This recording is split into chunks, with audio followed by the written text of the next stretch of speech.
Hello everyone, and happy Global Accessibility Awareness Day. My name is Alladin, and I work for AbilityNet as a consultant in digital accessibility and usability.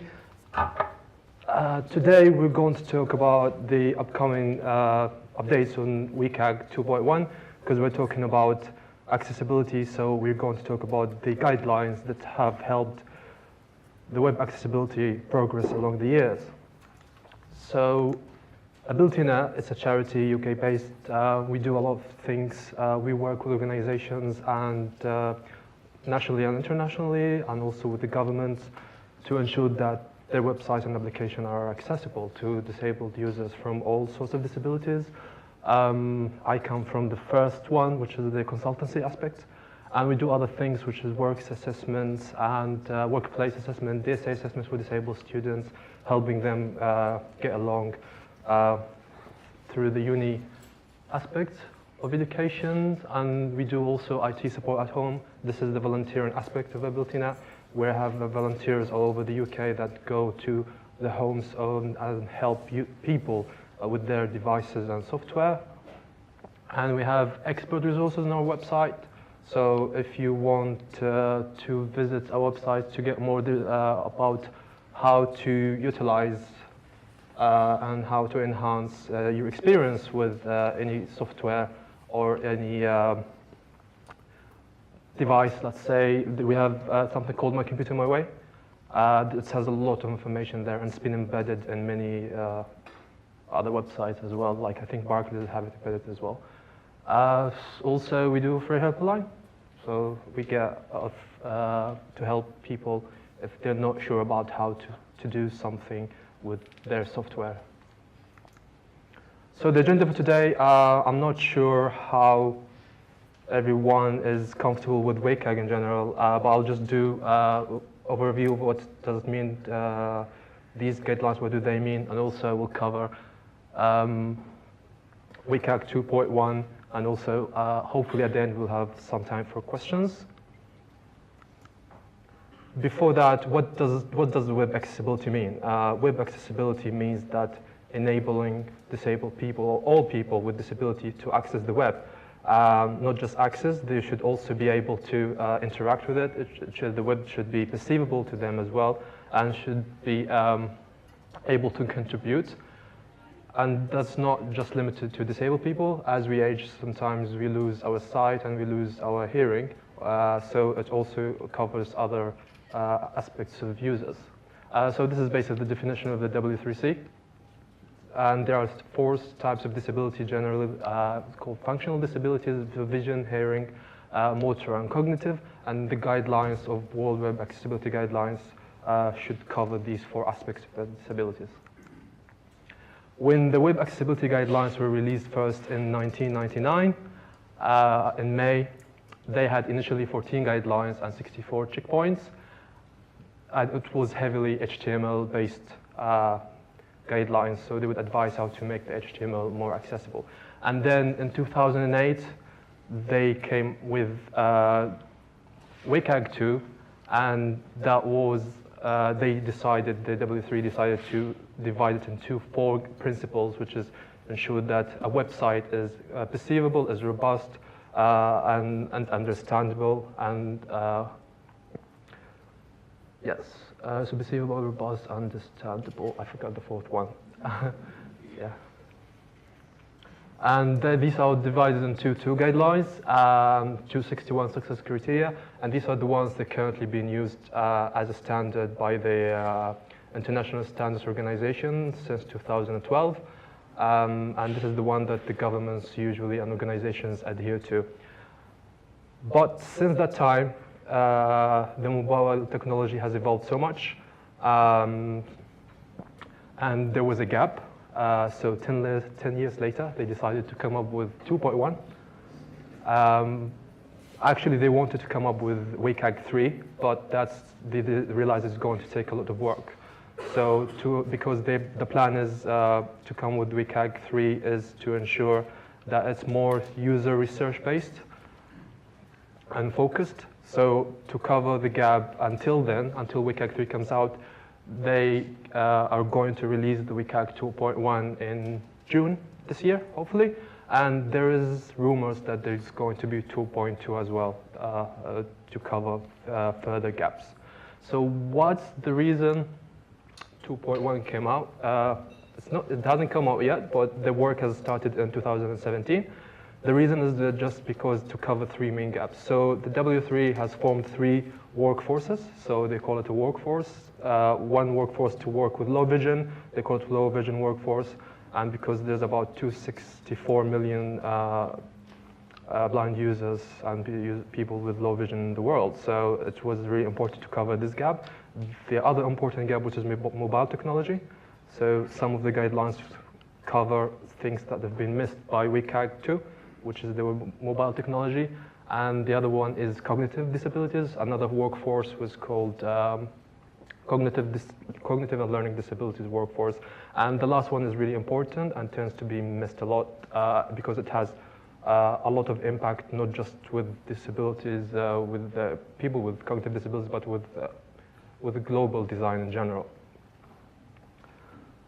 So it's worth mentioning that WCAG 2.1 is going to follow the same conformance as WCAG 2. So if you want to stay ahead of the game, which is dividing the success criteria into 3 levels, A, AA, and AAA. We'll try to go quickly through them. Unfortunately, we can't spend a lot of time with them, but I'll try to cover the gist of each success criteria. So the first one is identify common purpose. I think the name has been updated to identify input purpose. This success criterion ensures that there is a capacity to support the personalization.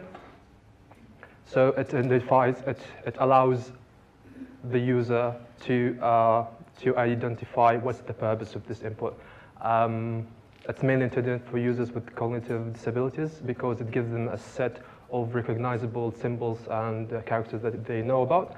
The main way of meeting this criteria is providing autocomplete and utilizing familiar terms. If you go to the W3 website, still there's discussions, there's still some vague points still being worked on, but this is kind of the gist of the current criteria. The second one is reflow. So this means that users should be able to increase the most of the content to 100% without having to scroll in 1 or 2 directions. The content should have a width equivalent to 320 pixels and height equivalent to 56 pixels, and intended for users for low vision, so that it enables them to do the scrolling without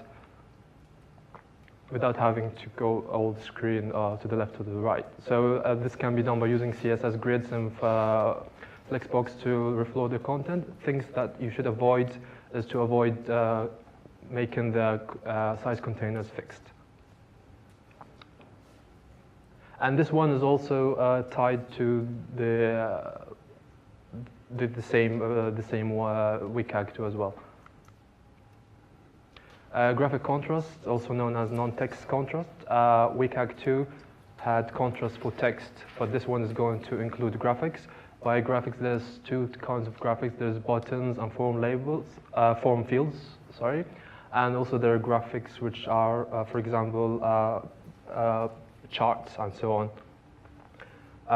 For example, if you have a graphic that conveys information, let's say an exclamation mark or a question mark that triggers a tooltip, that graphic bit needs to have sufficient contrast, and the contrast requires a 3:1 against the surrounding area. There are exceptions to this one, so logos or flags or sensory graphics, such as a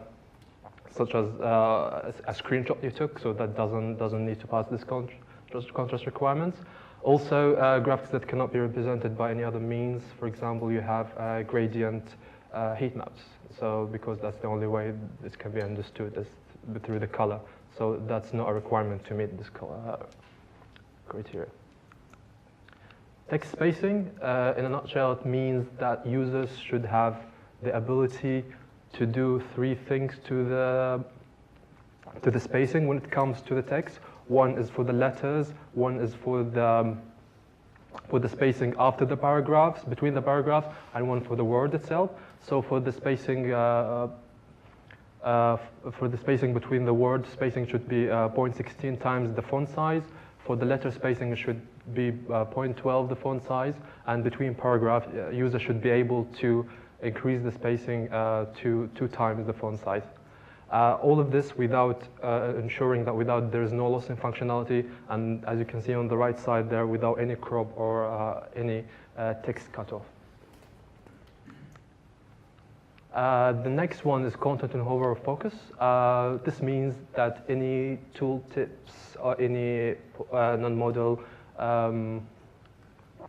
overlays, and includes also submenus, when they are triggered, they should be 3 things. First, you should be able to dismiss them. You should be able to hover on this content, because some users need more time to spend on a tooltip. And also, it should be persistent. So it should be open until users choose to dismiss it as well. And it's worth noting, users should not cover any other, or it should not interrupt any other. For example, some tooltips will be triggered and they will interrupt any other task within the page.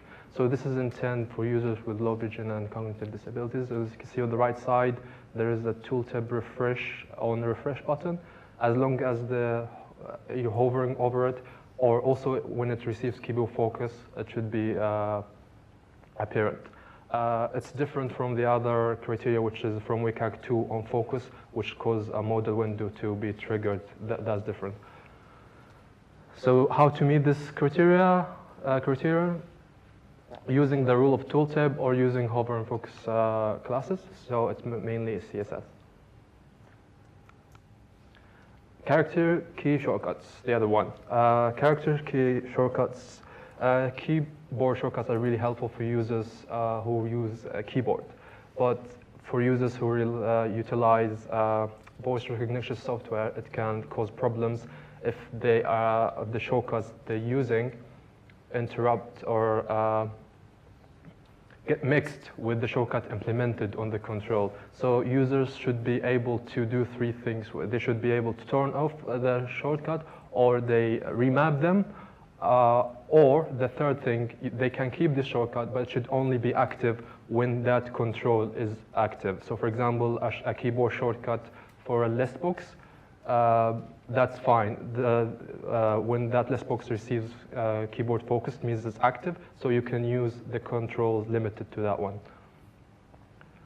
As we said before, it's intended for speech technology users. How to meet it? So provide a mechanism how to turn it off, remap it, or customize it. Label and name, it's again related to voice recognition technology. It just ensures that the visible label matches the label which is included in the code, so that users can interact with it, as intended also for speech input technologies. Pointer gesture, this is a mobile-related one. It means just you should avoid any actions or tasks that required a path-based gesture, or that require using multi-point gestures as well. For example, if you have a map, instead of zooming out and in with using the finger, you should provide other alternatives like plus and minus. Or if you have a progress bar that you can do with gestures, you should provide a way to increment and decrement the values as well.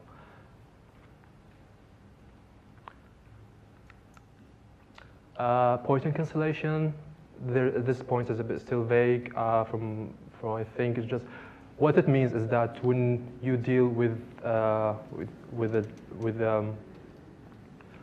the event, so it's mainly the mouse events, there's two kind of events. There's the down event and there's the up event.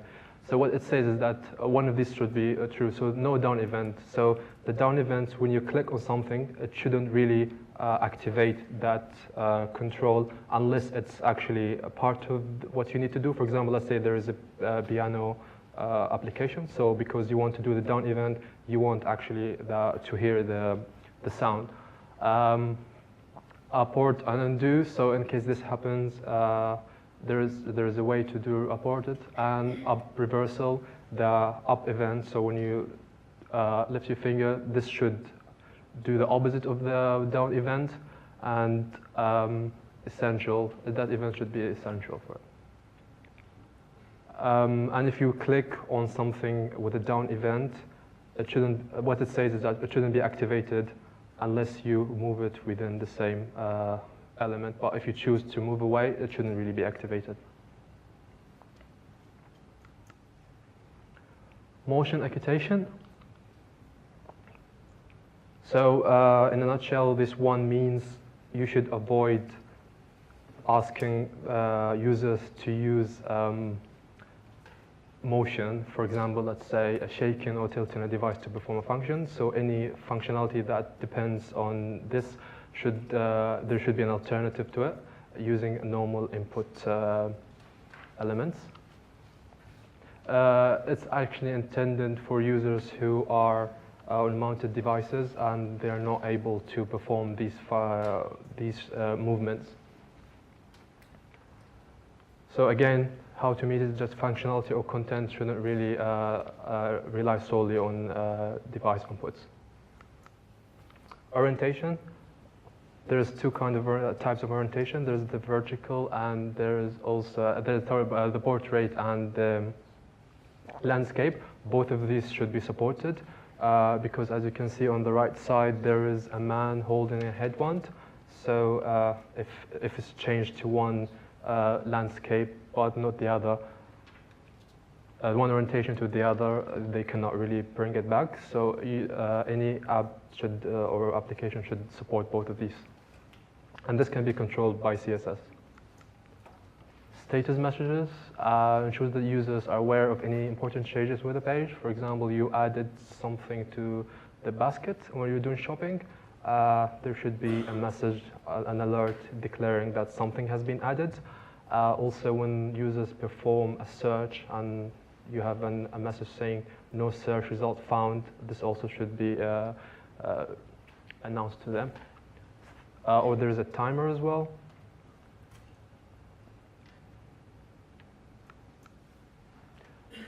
So these are the A and double A.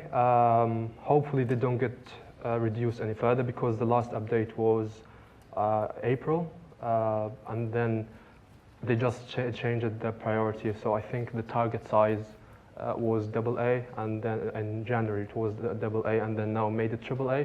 So hopefully they're just going to play with the recommendations and make them more understandable. So the AAA ones, which are good to go for, target size just ensures that the target size is 44 by 44 pixels, unless the target is part of can be understood as a part of a sentence. For example, if you have a footnote, which is very small, but if the whole sentence has this pixel number, then it doesn't really need to adhere to this target size. If there's a question mark, which acts as a tooltip, part of the sentence, same thing, it doesn't really need to adhere to this target size. Yeah, there's also identify purpose, just declaring what's the common symbols and characters used mean. It's also still being worked on to come of a specific way how to test for it, because when they came out with these success criteria, they had to ensure a few things. So it had to be testable. So there's a way to test it, either automated or manual. It has to be a condition, so it can't be a method, because the condition is technology agnostic, so it has to be like that. It has to be applied across all platforms, across all technologies, and it had to be applied across all content, unless otherwise specified. Yeah, and it has to be implementable. That's the most important thing. Timeouts ensures that people are informed that, if, for example, they're doing an auction, and unless their data is not going to be saved for 20 hours, then they should be informed that they need to act on. So it's about giving people an advance warning that something is going to happen if they don't act within this certain amount of time. Animation from interactions. This is different from the stop, pause, and play from from the WCAG 2, because that one is related. When you land on a new page, nothing should be played automatically, like videos or any animations. For this one, it's related when you scroll within the same page, and there shouldn't be really any activity, animation activated. And if there is one, there should be a way of how to disable it. This also includes the background when it moves differently from the foreground. I think they call it parallax scrolling. So it's one of the ways it should be avoided as well. Concurrent input mechanisms. So let's say a user is using a keyboard to interact with the screen, and then this screen has a touch, a way how to interact with by touch. So if they decide in the middle, stop using the keyboard, and they're going to use the touch, then the website should support both of these actions. These additional resources, if you want to see the latest candidate recommendation, as I said in April, it's still there, and this is the discussion on GitHub. You might get lost there because the discussions are really too much. And there's the quick reference if you want to see the quick reference, just a way of referencing it. Any questions?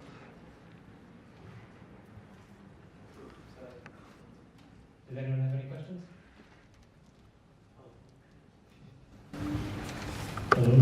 Hello.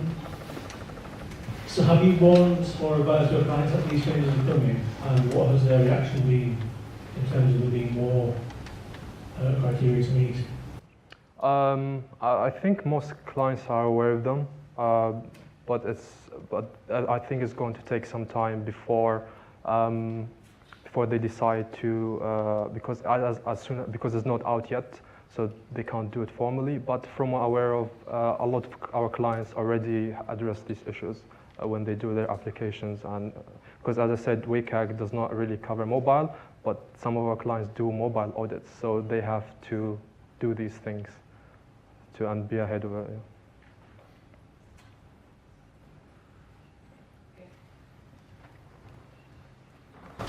So there's quite a lot of new things that are likely to be a bit harder for people to implement. Which of the ones are you seeing from the work you've done so far are going to be the hardest for companies to implement? The hardest. Not quite sure, because the thing is, there is still not actual specifications. It's just until the final recommendations comes out, you can't really say, is this actually doable? So it's a matter of opinion. So some of the things, for example, target size was AA and then it was AAA. So that might have been easier than other things for some because this is the standard iOS applications size. Yes, it's really, it's kind of a vague, yeah.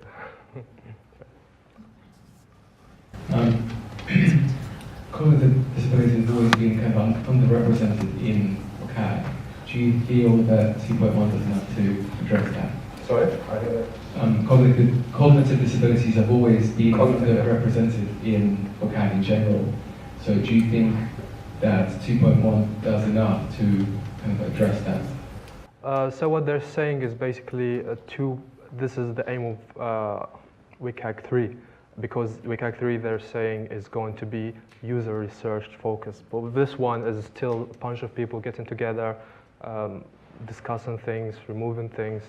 But to address the cognitive aspect, a lot of work needs to be done based on research. Yes, I think that's the active part. Brilliant. Well, thank you. Thank you very much. Yes. Thank you.